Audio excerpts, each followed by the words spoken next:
All right, ladies and gentlemen, we are back here on The Hive for part 2. The first part, if you missed it, go back and listen to it. We were talking about Oliver McCall, about him coming back at age 53. Never really was a big fan of Oliver McCall, the Atomic Bull. But hey, every guy, if he's able to pass the medical test, he has no brain damage, has no kidney damage, has no damage at all, if the man's physically fit to fight, sign him up. Every man's entitled to his own opinion. If Oliver McCall thinks he can come back at 53, be a heavyweight champion of the world, again, let him try. Let's see what happens. Maybe tonight he'll win, keep going, or maybe tonight Father Time will say, "Hey, Oliver, this is me calling." Anyway, now let's go on to another older fighter that might be hearing that knock sometime soon from Father Time. And I'm talking about one of my favorites here within the last 10 years. I'm talking about Pac-Man Manny Pacquiao. And he's going to be going for the WBA Welterweight Championship. And that is going to be coming up sometime this month. Let me just find out when that is going to be happening. Now he's going up against Lucas Mathise. I know I'm messing up his last name pretty good. So, anyway, he's going up against Lucas Mathise for the WBA Welterweight Championship over in Malaysia. And that's going to be streamed live and exclusively here in the U.S. next Saturday on ESPN+. Now, that's a recently lost multi-sport direct-to-consumer subscription streaming service. And this is going to be Pacquiao's first fight since headlining the cable television's highest rating and most watched boxing telecast since 2006. He fought Jeff Horn in July of 17 on just regular ESPN, which I thought was quite strange. But, of course, Pacquiao's promoter, Bob Arum, and Top Rank must have had a great show. He believes that Mathise is a great opponent. He's training with all of his heart because he wants to be champion again. We'll soon see. Pacquiao is the only fighter in boxing history to be 8 divisions a champion. The man, I believe, started in the featherweight division, has worked his way all the way up to welterweight. So I think welterweight is probably, I don't know, maybe that's a little bit too high for Manny, because again, he's had some setbacks in the welterweight division. He went up against Floyd Mayweather Jr., had a setback, shoulder injury. Got knocked out in the 4th fight with Marquez at welterweight. So, okay. We all know those stories. I'm not going to rehash that. Now, delivering fans the best of boxing year-round on our direct-to-consumer platform. Okay. Hey, this should be a pretty good fight. I've never seen a Louis Mathise fight, but obviously he's a great champion. He's got the WBA Welterweight Championship, and so Pacquiao's going to try to go in there and take that from this guy. So I don't believe I'm going to watch this fight because I don't have the ESPN Plus streaming thing. Again, Pacquiao's fought for all the major cable companies. He's fought for HBO. That's where he started out at. I believe his last fight with HBO, and I might be wrong, his last fight with HBO, I do believe, was his one-sided knockout of Oscar De La Hoya. But I could be wrong. I know he's fought for Showtime, and I believe his first fight with Showtime was, I'm trying to think back who that was with. Might have been Floyd Mayweather Jr. I've seen a lot of Pacquiao fights. I've seen all of his fights with Juan Manuel Marquez. Saw those. Saw both of his fights with Eric Morales. Let's see what else. We saw him and Ricky Hatton. Was very shocked because I really liked Ricky Hatton too. I was very excited when they announced that fight because Ricky Hatton was a great fighter too. I saw him, and who else did we see Pacquiao go up against? We saw him and Oscar De La Hoya.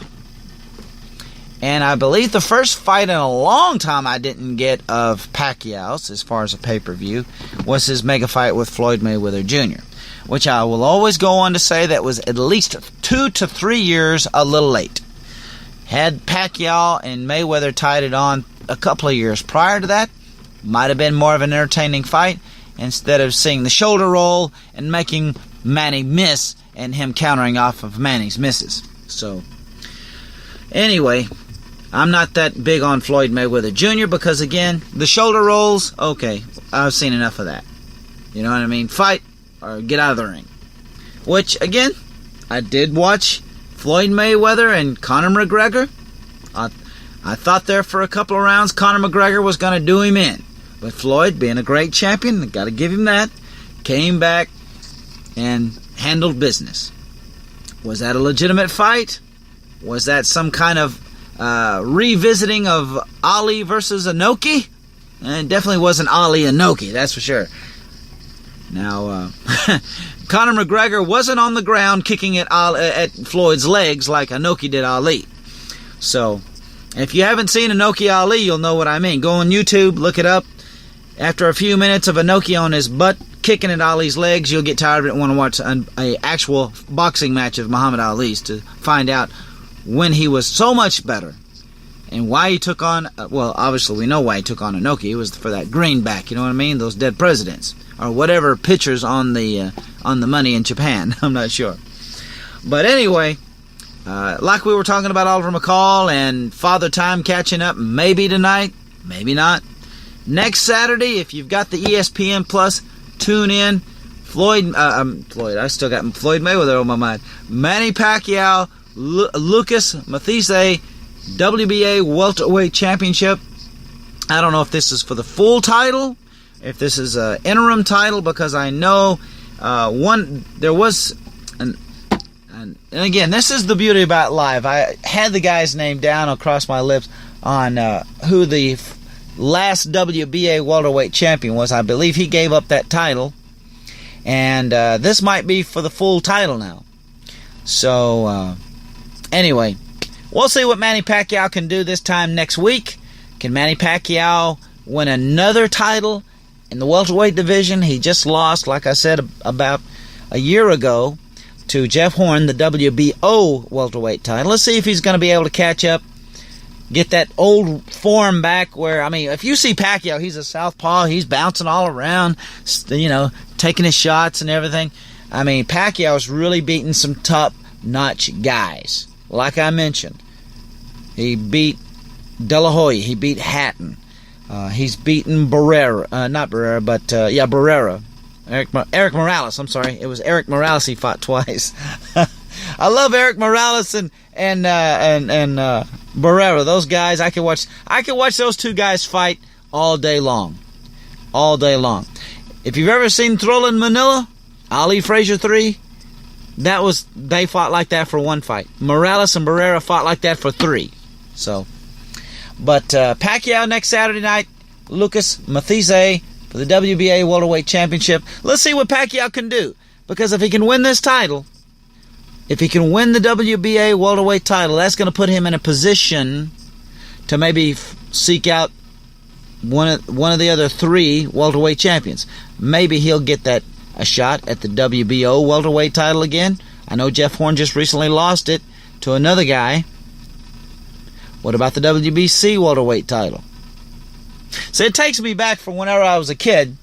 Of course, I mean, when you're talking about the welterweight championship, back in the 80s, it was Leonard and Hearns, you know. They'd unify the welterweight title in 81.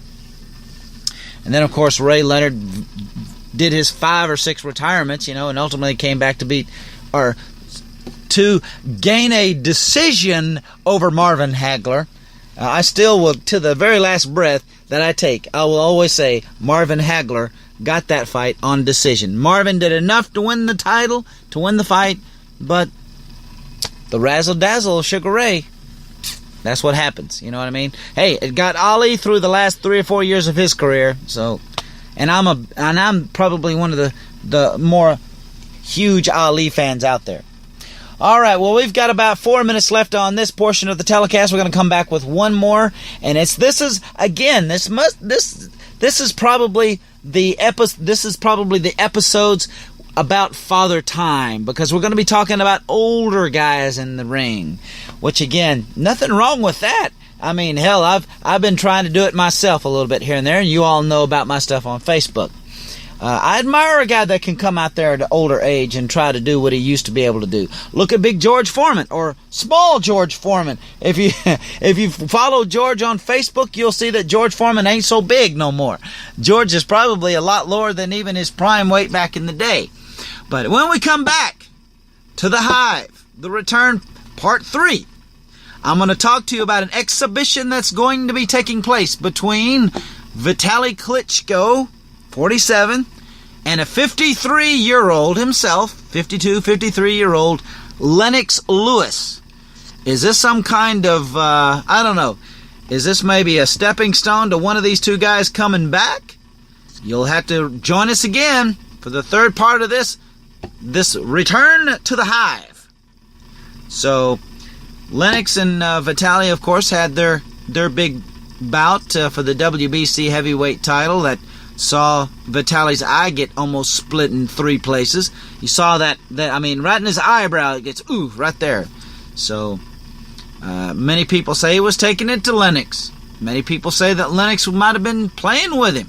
So, we'll have to find out here in just a few minutes what's going on with Klitschko and Lennox Lewis. So, anyways, ladies and gentlemen, we're going to be back here in just the next few moments with the third and final part of the return to the Hive here in just a few moments. Again, this is the first one, so we're working out the kinks, see what improvements we're going to be able to make, because, ladies and gentlemen, I would love to be able to have you join the Hive and call in, chat, download this program that I'm using, and I'll get on to that more at the end of the third installment of this program. So anyway, ladies and gentlemen, we're going to be right back. We're going to be talking about 2 great heavyweight champions in their twilight years, if you will. They're going to be having an exhibition. Vitaly Klitschko, 2-time WBC heavyweight champion, and 3-time heavyweight champion Lennox Lewis. So we'll be right back with more of the Hive. Find out what all the buzz is about.